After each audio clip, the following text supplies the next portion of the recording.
Bray and Van Gogh in loggerheads, there's a headline in a newspaper. I'm not an actual candidate, as some people might guess sometimes. A few people on Twitter sort of let me know every now and again, Playing pairs with Bristow is a bit of a wild one, isn't it? It's like saying, oh yeah, Pele was in me five-a-side team. Yeah, very much so. Dumpf. Might have a Chinese tonight. Dumpf. Yeah, prawn balls. 100. There's only one continent that I haven't called a 9-darter on, that's America. From a small child, when you were 8 years old, you're like, all right, Mum. No, I don't know. So they've got some big name A-list celebs in there.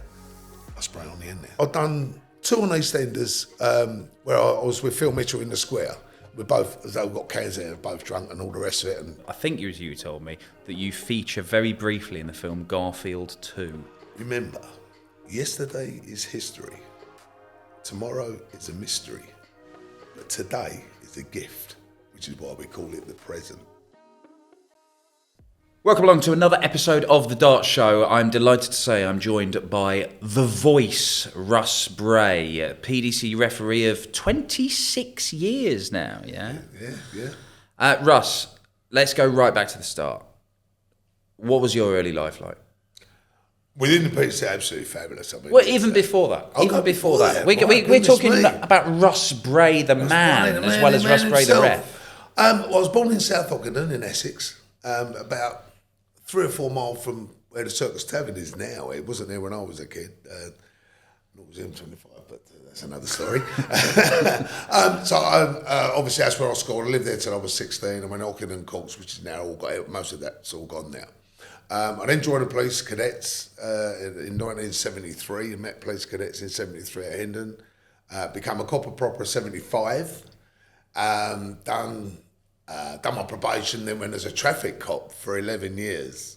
Ended up back at East Ham in London, where I actually covered my football team, which was West Ham. So I was my police station, East Ham Nick, covered West Ham football ground. So it was sort of pretty much a good thing for me, if you know what I mean. I come out of the police in 89. I sort of got a bit disillusioned with it a little bit.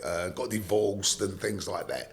And had various jobs, driving instructor, and I ended up being a scaffolder. So with Rabbi Bain, of all people, who sponsors Rob Cross. So he was my boss for about 4 or 5 years. And I played darts as well. I played darts since 1975. And it was funny because I'd never picked a dart up in my life. And this is when I was in the police. I'd never picked a dart up in my life. And one of the guys who was a dart player, he said, come and play in our team. We need to make a team up somehow. I said, I've never thrown a dart at all. He said, well, come and have a go. So little brass darts, and I threw those. And I weren't too bad, considering I'd never done it. And we ended up winning the team thing, not me individually, but a team thing. And I got a medal and I got hooked. I got hooked on it from there. I was a Great Britain high jumper, so I represented Great Britain as a high jumper in athletics as well, so I was sort of mixing a bit of the two. To what level was that? Because you were sporty. I know you were a teenage high jump champion. Yeah, absolutely. How high can you jump? Or could you jump? Then was 2 meters 10 was the best. 2 meters 10? That's like 10. Roland Sholton. That's enormous. 2 meters 10 was the highest I ever jumped, and I can't get up a curb now. But yeah, 210 was. So you were sporty, very, very sporty. Yeah, I love football and everything. Yeah, so West Ham football, high jump. I was on Orient's books for a while as a youth. I played for Orient Colts as a youngster. I was 13, 14. George Petty was in charge then. I got spotted over at let me think of it, Russ, around the back end of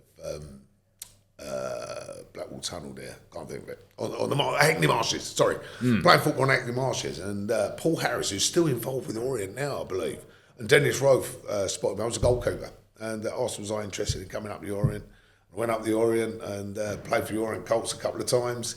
But my love was athletics as opposed to football. And it was... It was good. I mean, it was lovely because I love all sport. I mean, I played cricket, I played tennis, anything and everything. Sort of jack of all trades, master of none, so to speak.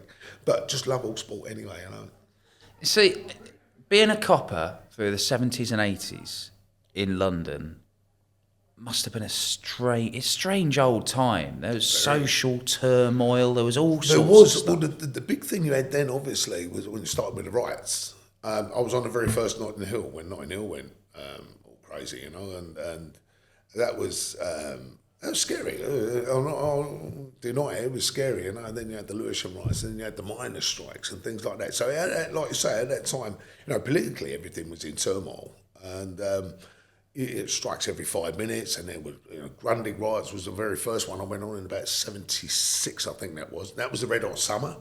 But then you had the greatest things of all. I mean, one of the greatest tours I ever done was a 5-day test match, England versus West Indies at the Oval. My job was just to literally walk around the perimeter, open the gate for the players to come off. Gordon Greenwich hit a double century on that. Tony Gregg was the England captain.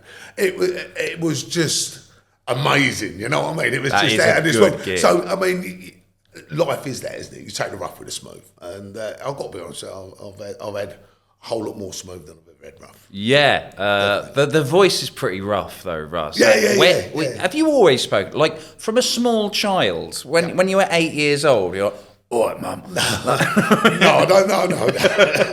What happens is, as us all boys know, you go through a certain stage in life, puberty hits and certain things go south, and for want of a better phrase. But instead of me going from soprano to alto, I went soprano to bass, literally. So literally, sort it's of always virtual. had 13, 14 years of age, my voice went...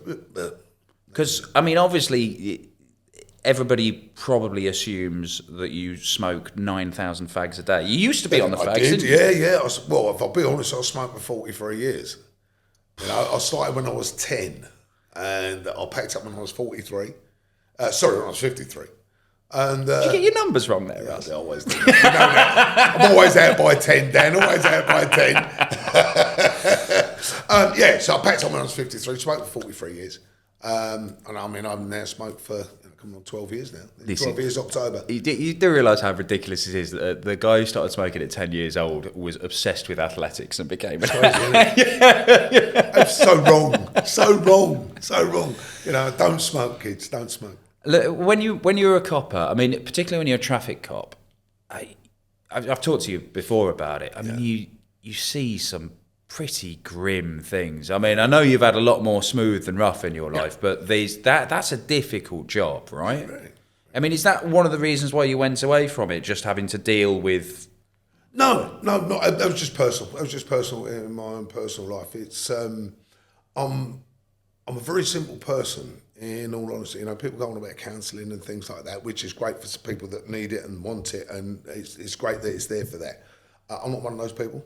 In all honesty, I mean, I think I've turned a situation. I've given mouth to mouth to a young kid that's dead at the scene, and we were waiting for the ambulance to turn up. You can hear the ambulance in the background because the police always get the last 999 call. It goes out to the ambulance first, then the fire brigade, then the police. And we happened to be at the top of the road where the accident was in East London there. And of course, when we get there, and the girl's in the road, the guy's trying to give mouth to mouth to the girl. I get out of the car, give mouth to mouth to the girl. She's obviously dead. You can't say that because the doctor has pronounced life extinct. And all you're listening for is the ambulance. Ambulance turns up, turns up, takes the young girl away with her mum and all the rest of it.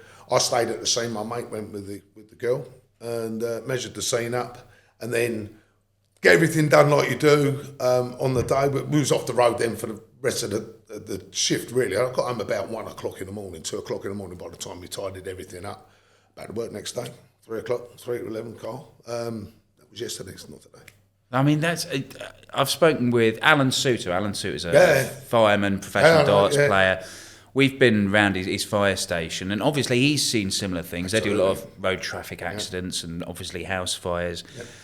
And I've asked him about it, and he just says, I think there are just some people who are able to go into work, deal with some of the most horrendous things, and just put that off in a box and not let it affect them. You've always been one of those guys. Yeah, one of those, definitely. You don't forget it. It's an instant recall. But it's yesterday. It's history. It's gone. It's something I think you learn in life by anyway. You got no right to no wrong, left to no right. And I think that's how my attitude is. I'm not a serious person I'm not I'm not I'm not a serious person, and I think that's what's got me through that style. You've got to be a different animal to be a policeman, an ambulance driver, or certainly in the services, and same with the army, the forces and them boys. It's you have to be a different animal, and if you can accept it that way, the way I do it was yesterday. Okay, you've experienced it, you learn by it, go on to the next day, because it's a fantastic little saying, and it's just so true. I was on a plane going somewhere. I'm always on a blooming plane. And I was watching Kung Fu Panda because I'd seen all the Matrix and I've seen all the other stuff. Kung Fu Panda was now a kiddies thing. And they've got the little guy that teaches him, that's teaching the little tutor master. And he turned around and said something, and it really stuck in my brain. Because he turned around and he says, Kung Fu Panda sort of sitting there, his eyes like that, Jack Black plays him, doesn't he? And he turns around and he says to him, remember, yesterday is history, tomorrow is a mystery, but today is a gift, which is why we call it the present. And I thought, wow, it's going to go over kids' heads. And I thought, wow. And I look back on that and I think, that is so right. Yesterday is history, it's gone. Tomorrow, I ain't got a clue what's going to happen tomorrow. But now I've got the gift because I'm here today. Have you got room for a Kung Fu Panda tattoo, Russ? Probably, somewhere along like 65 years of age, still getting tattoos. I did not realise that your life mantra would come from a kid's film about a martial arts panda. Yeah, but incredible, isn't it? Hey, look, life is a gift. Of course it is. Let's talk about darts. Yep. So you get dragged in mid-70s to throw your first darts ever. Yep. And get the bug. Yes. Where does it go from there? From there, I started to wind down on athletics a little bit, and I had a family. I started a family and everything. Got married, started a family, and I lived at Welling. I didn't actually. I lived at Shooters Hill in South East London, and Welling Kent was just the other side, and they had a dance team in the Belgrave Working Men's Club. So I went down there and I joined the club as a complete and utter novice. It's when you got boys in there that were playing county darts, Super League and all the rest of it. And met a guy called Patsy Lodge, sadly no longer with us, met a guy called Patsy Lodge, who sort of took us in under his wing, so to speak. He was worse than me, to be honest with you. But we got in the team. I was reserved. You had to mark. In them days, if you didn't mark, you didn't play. It was as simple as that. Mm. So then I'd go down on a Sunday afternoon, put my name up, put my R up there, and then it's my turn to mark. And sort of looking around, people telling me how to do it and all the rest of it. And then I started getting better and better. Got a dartboard at home, practice, bang, bang, bang. Go for a dartboard a week. Them days, bang, bang, bang. Got darts and really got excited about it. I then won the club championship.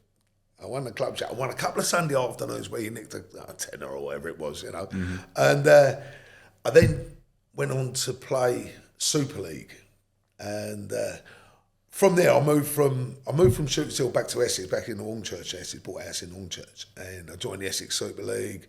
But funny enough as well, I met people like Rod Harrington, in the day there, Wayne Mardle. I've known Wayne since he was 9 years of age, and he's still a lovely, great friend of mine. And seeing playing against these guys and playing the Essex Super League, then I moved up to Welling Garden City. I went in the Hertfordshire county side, and that's how mine progressed. I played pairs with Bristow in Norway, won the Norwegian Open Pairs Championships. So I got myself up to a good standard. Trust me, I could throw darts, but nothing like, obviously, your Taylors and the boys that we see here. Yeah, but playing pairs with Bristow is a bit of a wild one, isn't it? It's like saying, Pele was in me five-a-side team. Yeah, very much so. We flew over to Canada. I went to do the Canadian Open. I got sponsored for it. So I went over and done the Canadian Open. And first time I'd ever been to Canada, or I hadn't even been to America. And it was on Victoria, on what's the name, on the island there. And flying up, I was sharing with Jamie Harvey, and in the adjoining room, because they had massive big rooms out there, in the adjoining room, which the door was left open, was Eric Bristow and Mike Gregory. Mm. So the door was left open, and they've got cases of beer in there. So, so before you even went out, you had a few beers in there, went over, and then played your darts. So I got to know Eric there, and on one particular night there, a little story, little anecdote really, was he turned and said, "Come, mate," he said, "come out with us." He says, we'll have a game of pool. I said, "Okay." Wow, I'm with here at Bristol here, you know, this is incredible. So off we go down, only me and him, go down there, saved me life. I stepped off the road because the cars come from the wrong way, don't they? Yeah? So, what are you doing? Get in this pool hall, right? We walk in there and he's gone to the bloke, two guys back. He said, "We'll pay you $25 a corner." I thought, gee, I borrowed money off me mum to get out here, like, you know what I mean? I've gone British. He said, "Don't worry, I've got it covered."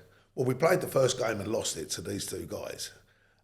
But I didn't know that Eric is a fabulous pool player, bless him, was a fabulous pool player. He just suckered them in. You know, we walked out. It was a hustle. Yeah, total. I mean, I can play pool, like I say, I do most sports, I can play it, but, you know, again, my level's, you know, nothing like his. He was superb. That's what Bristow used to do on the dartboard as a kid, Absolutely. wasn't it? His dad would take him around and go, Exactly. he's only a kid, Yeah, and then take all their money off him over the Exactly. course of the day. We walked out there with about $100 at the time. You know, so I thought, wow, you know, I ain't got my spendings there for the weekend, did I? Played in that. Funny enough, I beat Gary Mawson while I was out there in the last 16 to get me to the last day. I actually annihilated. I've done him 3 zips, so I was well chuffed. I was chatting with Peter Everson, and I had him next in the quarterfinal. Well, Peter at the time was close on world number 1, number 2 in the world, something like that. Fantastic dart player, the Fen Tiger. He really was superb. And I went 2-0 up on him, and I realised where I was. You know, wow, I'm 2-0 up on Peter Everson here. And he beat me 3-2. And to be fair, I didn't have a shot at another double. I didn't have a chance to win it or anything like that. He beat me 3-2. But I got to the last 8. I'm on money. Because every time, when you got to the money round, they had a little card and they put a little smiley face, stamped a smiley face when you took your card back. Well, I had about 3 smiley faces on it. I thought, I ain't done too bad here.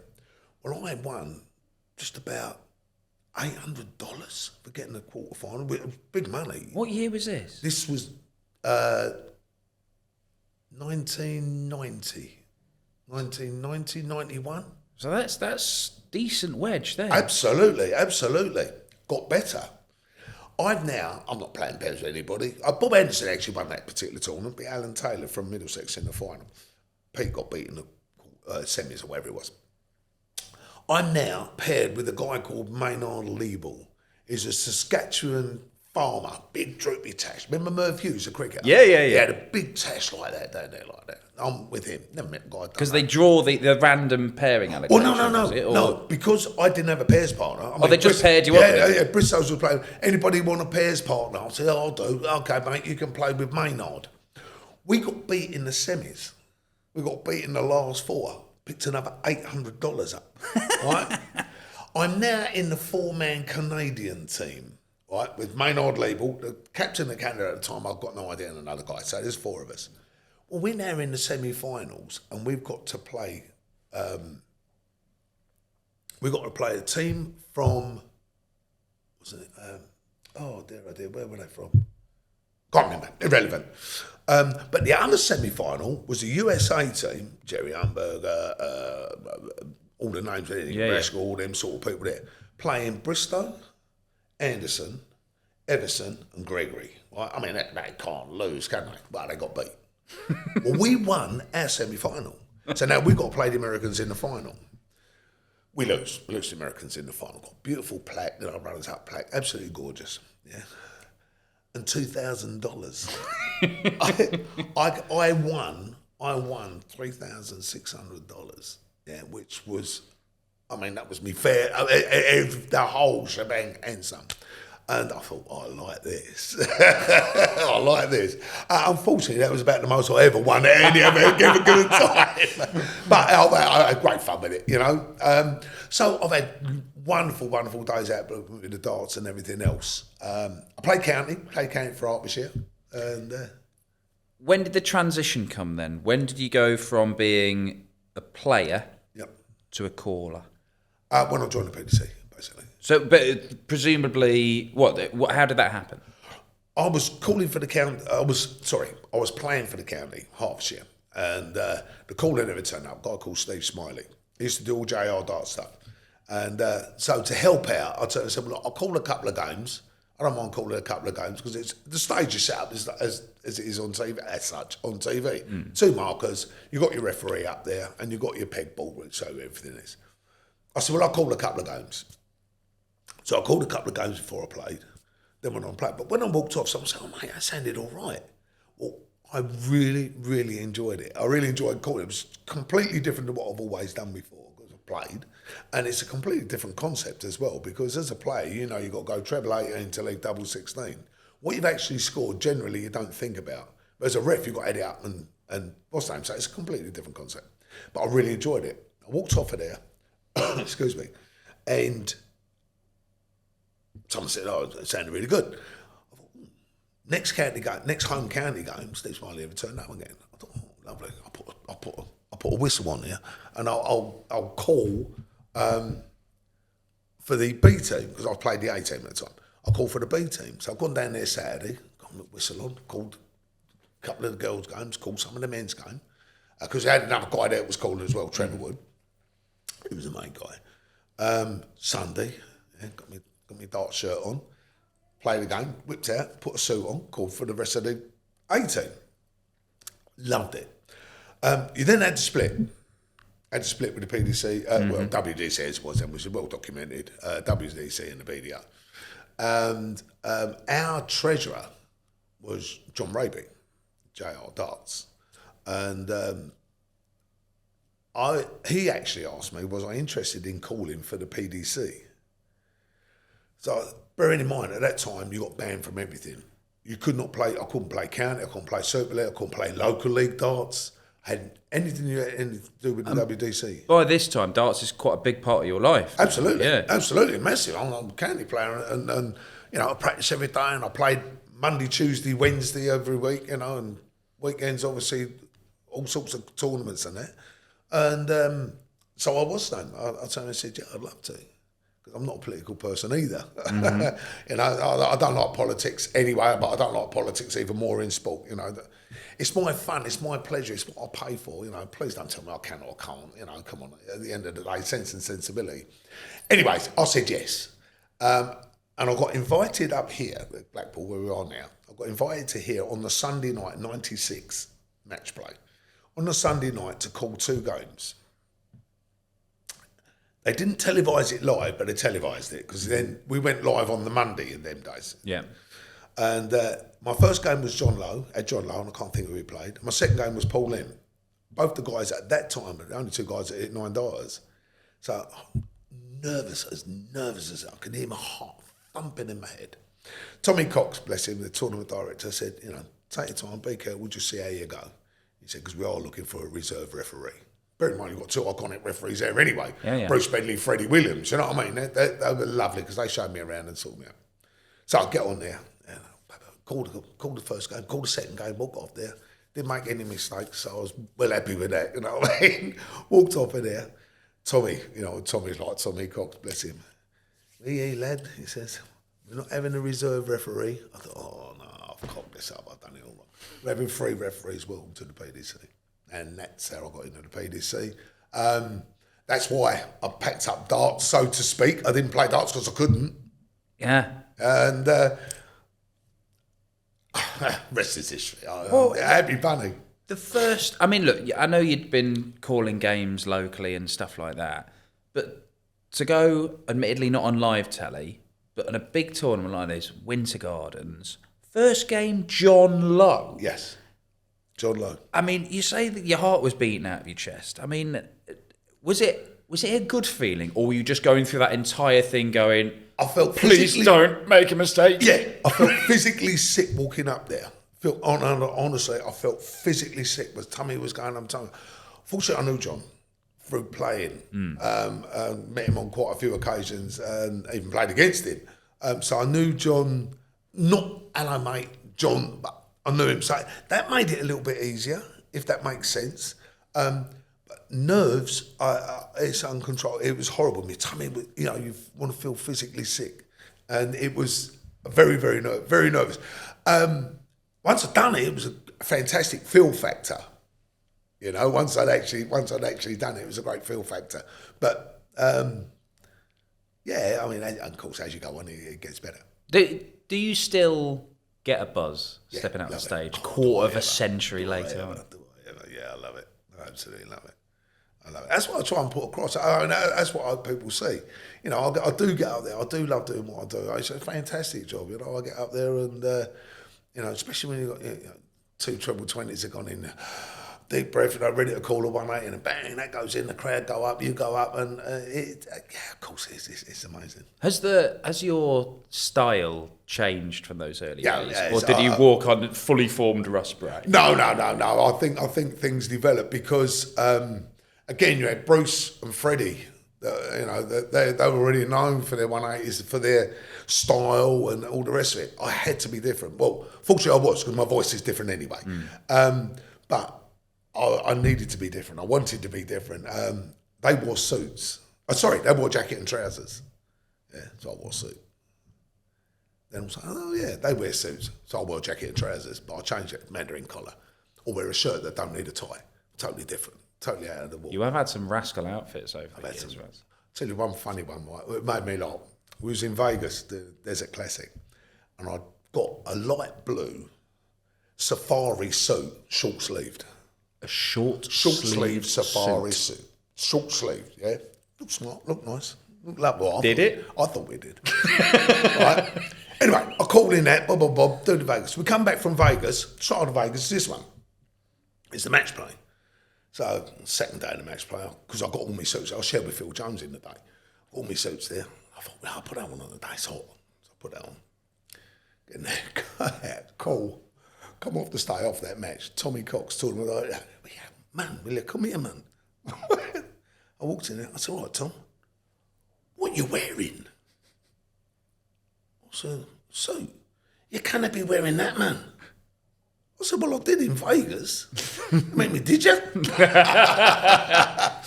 he said, Russ, you've got to come through me first with what you're wearing. I said, Tommy, are you sure? I said, you wear a Newcastle top with green shorts, yellow socks and blue trainers. I said, you really ain't man at CNA, are you? I said, for me to come through you. We had a laugh on it. So ditched. We've never seen it again. 26 years is a long old time to be doing anything. Things have changed an awful lot during the time that you've been calling on stage. What do you think the big things are that have changed? Equipment, for a start.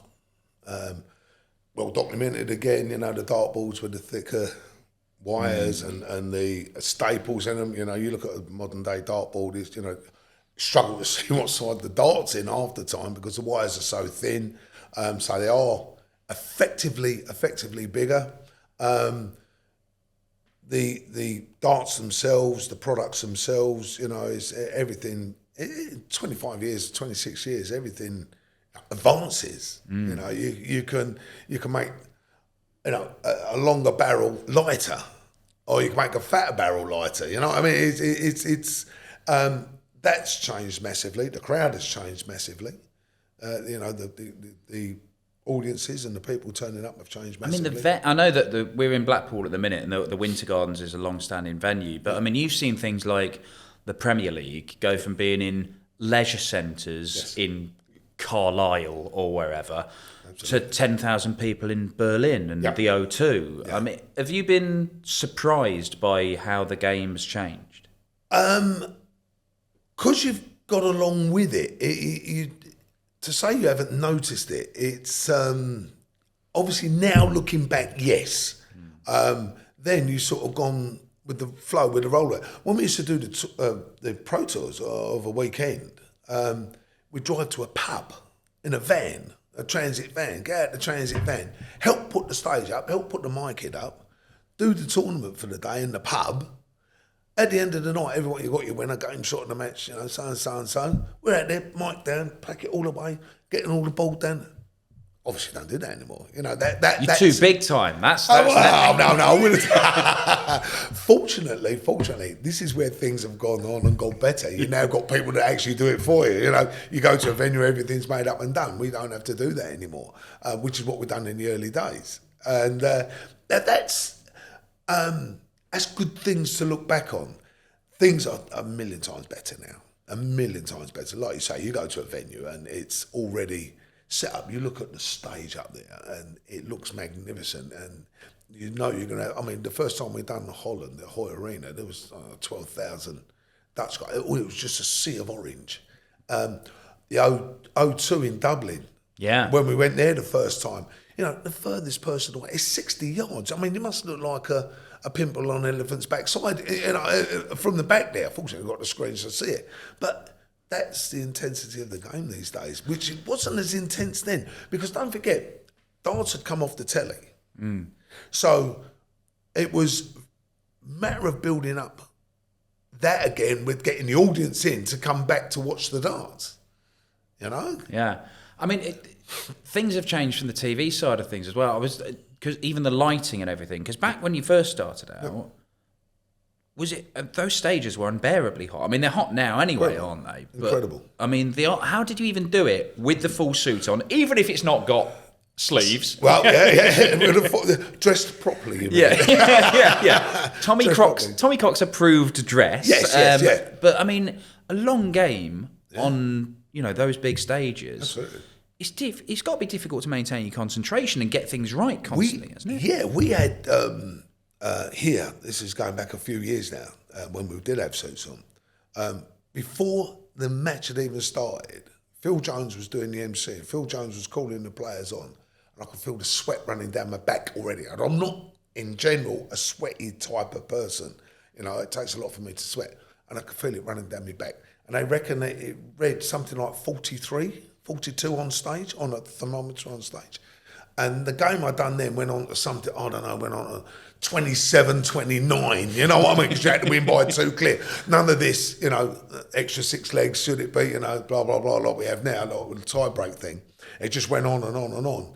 And you walked off of there and, you could wring your shirt out, wring your suit out, So, again, them days, I'd have another game, 2 games on or whatever. So you take 2 suits with you. It's a complete utter change of clothing. One of the things I don't think you've mentioned it a little bit, but I don't think people understand just how much you guys have to do as refs. Yeah. So just talk us through, if a game starts, you've got 2 players playing, so you've got 2 scores, you've got to keep your eye on both of them, you're adding up the numbers that they score while simultaneously then taking that away. And you've got to make sure that your markers are doing things correctly, making sure that and correct any mistakes they make. There's a lot going on, right? And who's going first? Yeah. How do you manage to keep all those plates spinning? Because there's no time to sort of breathe, is there? Every single second you're on stage, you're having to make be aware of things. It's when you've got people like Kirk and George, and Paul Inks to an extent, these guys naturally count. They're natural counters. I'm not a natural counter, as some people might guess sometimes. A few people on Twitter sort of let me know every now and again, Bray, another mistake, what I mean, sort of thing.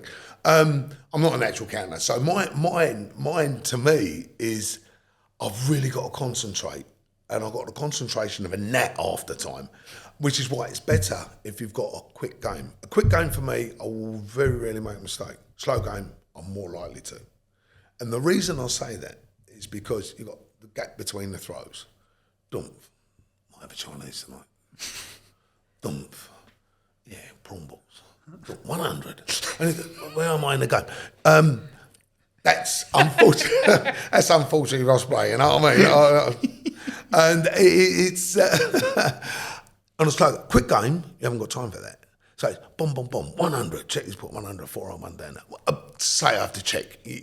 In all honesty, the boys check each other. Yeah, and if you do see it, it's already kind of done. These boys just don't make mistakes. Our markers do not make mistakes at all. They are amazing. You've also got to deal with the players themselves. Yeah.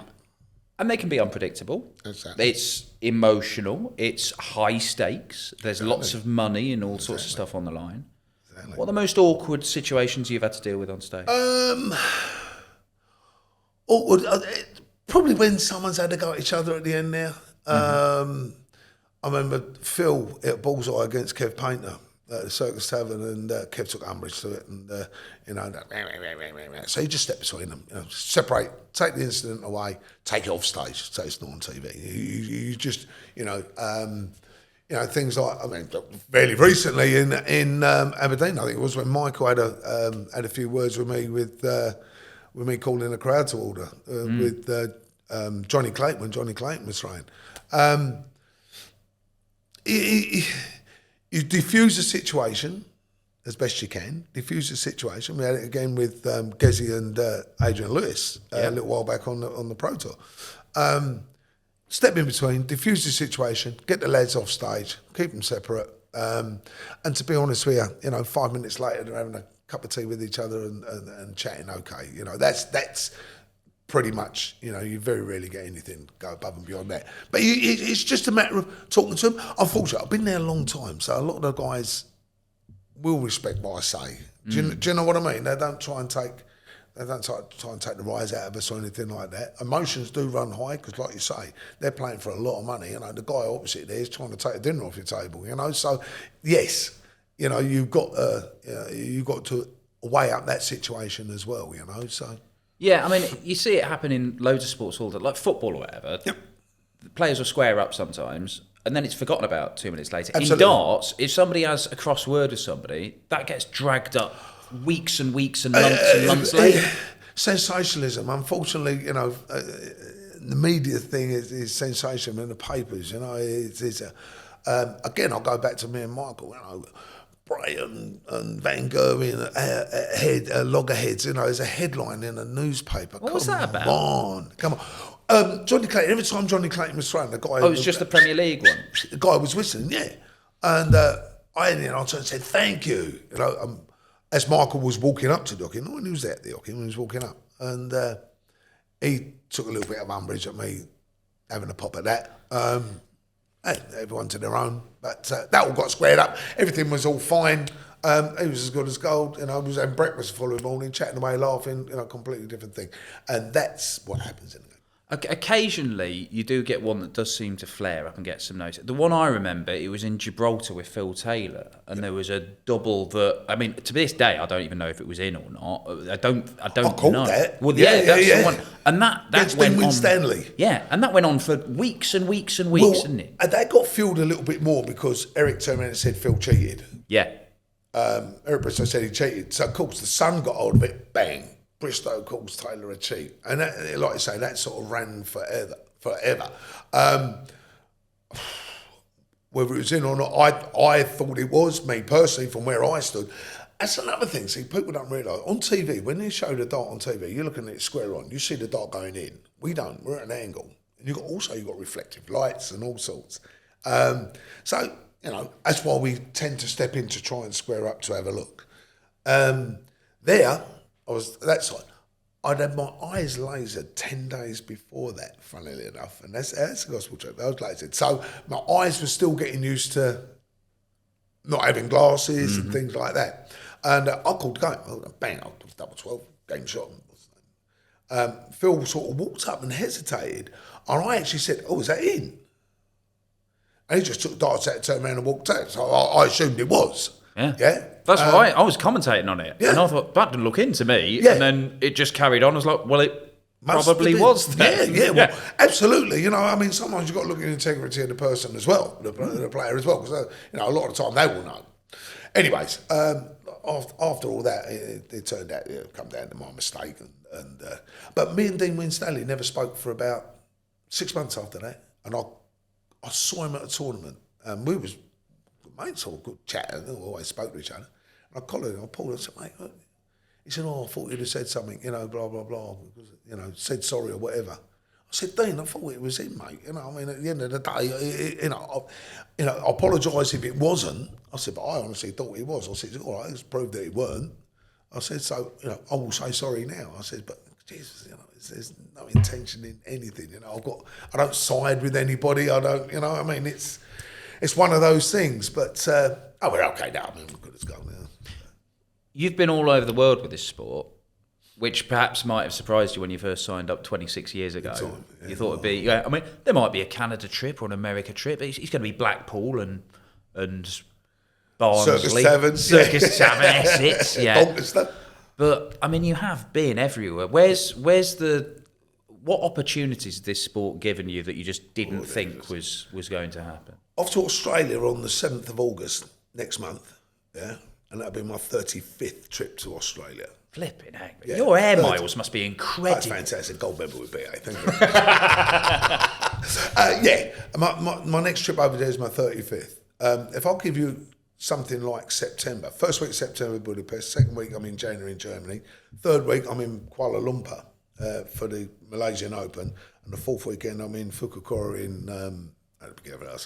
in Japan for the Asian tour. So, yes, I have been, if you want to name it in the world, there's only one continent that I haven't called a 9-darter on, that's America. That is a good start, Russ. Europe, obviously. Yeah. Asia, I called 2 out in Asia on the Asian tour with Noel Malickton and Lawrence Alagan on the Asian tour. Merv do one in South Africa. Merv done one in South Africa, Phil done one in Australia. Which I called, so you just got the Americas to just tick the Americas to do, yeah. And if I can get 9 in America, a penguin and a polar bear doing it on the poles. When I was a kid, there was only 5. Yeah, okay, fair enough. Europe, Asia, Africa, Australia, America.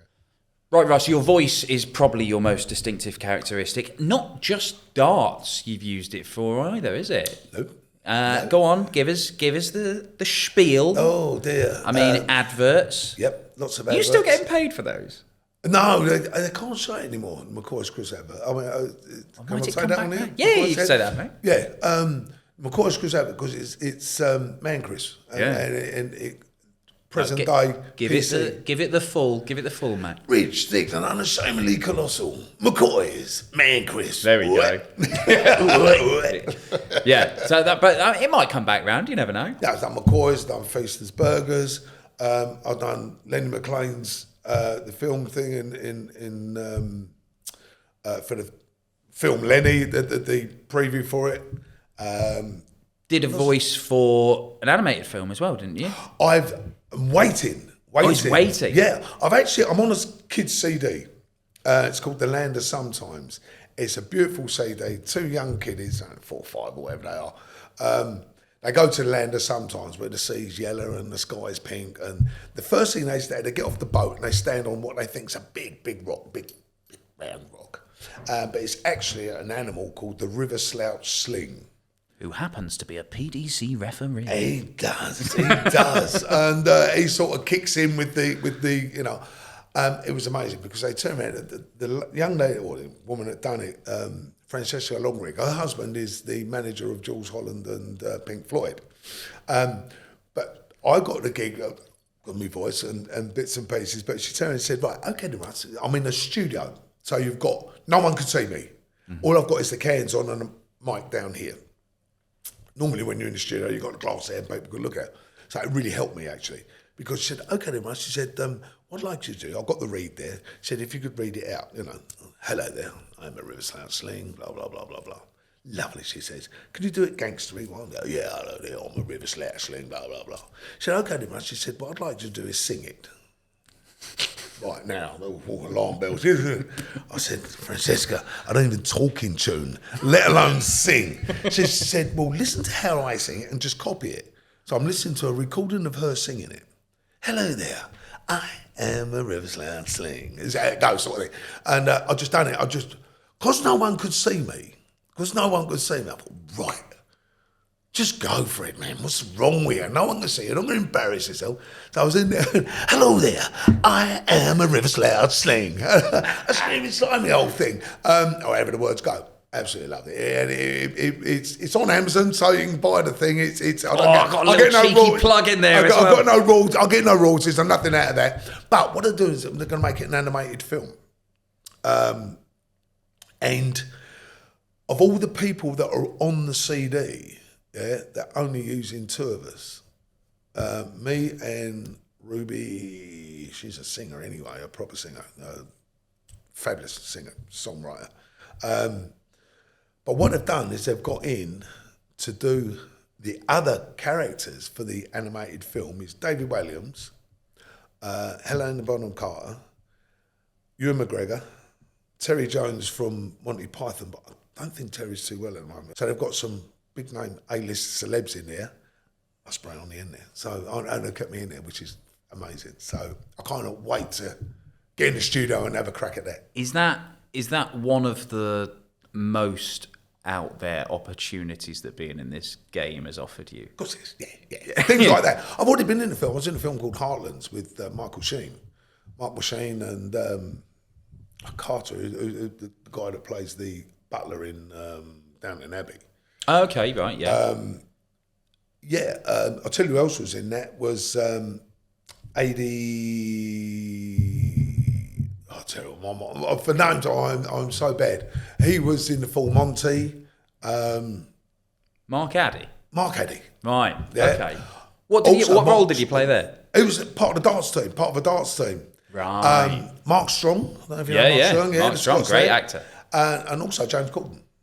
Wow. So I actually... You are so celeb, Russ. I'll tell you what it is, but the beauty of that, or the unbeauty of it, let me put it this way, is quite funny. I got a call from Miramax Films, and they turned me and said, we're doing a dance scene, blah, blah, blah, we'd like you to be in the film. I said, all right. I said, how much do you charge? I thought, well, in them days, you was getting about 200 quid for an exhibition, so it's quite a long while back. 200 quid. I said, how long is it for? She said, 3 days. I thought, 600. I said, £1,000. I thought, I'm pushing it a bit. Okay, we'll ring you back. I thought, I've way outpriced myself. Bray, you're a Z celeb, not A. Come on. Rang me back 15, 20 minutes later. Yeah, no problem. She said, we'll get a car, pick you up from your house, take you to where we're filming it, which was in Lewisham, an old music hall in Lewisham. So they got a dance set up there, and Sam Hawkins for the BDO, they got a dance set up and everything. Car picks me up. So now because I'm a main cast character, you're not with all the extras, which I've done loads of extra stuff, but you're not with all the extras. So getting ill, so I'm in there, Carter, all the boys chatting there, Michael Sheen, how you doing, and blah, blah, blah. And getting there, do the stuff on the stage, do the actual filming on the first day, second day, third day. Absolutely lovely. Signed off on the next day. Way I've gone. But when I signed it, they thought I meant £1,000 a day. Take that. £3,000. I thought, wow. You've just said something there and completely forgotten. You've not mentioned so far. You did loads of extra work as well, didn't you? You signed up for an extra. As an extra in loads of things. Yeah, loads of stuff. Someone put on Twitter the other day a picture of me in Last Detective. That was with lead singer of The Who, Roger Daltrey. Roger Daltrey, yeah. Yeah, with Roger Daltrey, Peter Davison, so I got to know them sort of people. That's how I met Tim Vine. I was on Not Going Out. I was a mechanic in the garage, and Tim Vine and, what's his name? Lee Mack. Yeah, why did you sign it to be an extra? Just something to do? Filling in between, because, don't forget, dance wasn't non-stop. Week in, week out, as it is now. I'd have a tournament, then I'd have maybe 3 weeks off. Well, I packed up scaffing, so I need to do something. So I signed on to an extras company, and Guys and Dolls, lovely, lovely people down there. So of course, me doing the darts as well, old places that I went to, people knew who you were. I used to do Family Affairs. I've done about 60 episodes of Family Affairs. But the beauty of that was Dave Easter, who's the lead character in it, knew who I was with the darts. I smoked then as well. So when I was on set, I'd get the runner come up, Russ, go down and meet Dave. Yeah, lovely. So I go down and meet Dave, we have a smoke, have a chat, and then he turns and says, I'll get you interacted. Now, as an extra, if you interact with the main characters, you get extra money. You get paid a lot more. I was on about 80 a day or 70 a day. Interacting with the character, you were on about 210. So it was a lot of, but so Dave said, don't worry, I'll get you in on this, Russ. Yeah. So of course, there's me. I've got a bike. I've got to ride a bike all the way through the thing. Yeah, Dave. Excuse me, mate. Be careful. I say, lovely, thank you. Right out of what's the stunt. They keep it in. That's me interacting. Job done. 210. But the same on EastEnders. I've done 2 on EastEnders where I was with Phil Mitchell in the square. We've got cans there, both drunk and all the rest of it, and interacted. So I need to see footage of this. right, seriously. And another one, I had Holby City. I collapsed in Holby City. Robert Powell comes and gets me back to life again. And in the next episode, I'm laying there having open heart surgery with a false tummy on there with all the thing in Holby City. So I don't know, loads of stuff. Honestly, it's like I say, 60 episodes of that. Goodness me, it's loads of stuff. To be fair, I do.